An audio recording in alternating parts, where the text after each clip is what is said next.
Raccontare attraverso i nostri telegiornali e le nostre trasmissioni la crisi che ha attraversato il Veneto negli ultimi anni ha comportato doverne raccontare anche i risvolti più tragici. Filippo Fois, nostro collega giornalista del gruppo Media Nord-Est, ha vinto la prima edizione del De Leo Fund Media Award nella sezione televisioni e radio per un servizio andato in onda nei nostri telegiornali il 9 marzo scorso, che raccontava il gesto estremo di un imprenditore nella sua ditta di Vigonza. Il premio ha l'obiettivo di promuovere una comunicazione sul fenomeno del suicidio competente e approfondita. Ho trovato io e gli altri giurati questo servizio particolarmente accurato e sensibile e quindi l'abbiamo scelto come una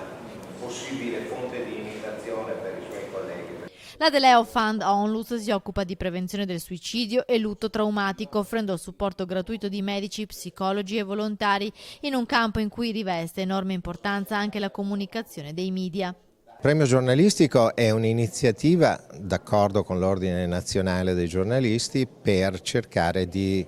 rendere i reportage sul suicidio un'occasione di informazione positiva, cioè io ho un problema e lo posso superare, e non solo l'informazione magari semplificata e affrettata di cronaca che porta poi a una imitazione spesso a trovare una giustificazione nel comportamento emulato da altri che si sono trovati in difficoltà nella loro vita, quindi potenzialmente un messaggio pericoloso. Diego De Leo, professore emerito di psichiatria, ha fondato la Onlus assieme alla moglie Cristina dopo la morte dei due figli in un incidente stradale. I riconoscimenti andati oltre a Media Nord-Est per la televisione anche a 2 testate nazionali nella sezione carta stampata e web sono stati consegnati al termine di un convegno sul futuro della prevenzione del suicidio e nuove tecnologie. Che come tutti i colleghi abbiamo trattato sempre con molta sensibilità, cercando di capire quali ragioni avevano spinto a dei gesti così drammatici. Poi ringrazio soprattutto di questo anche il nostro direttore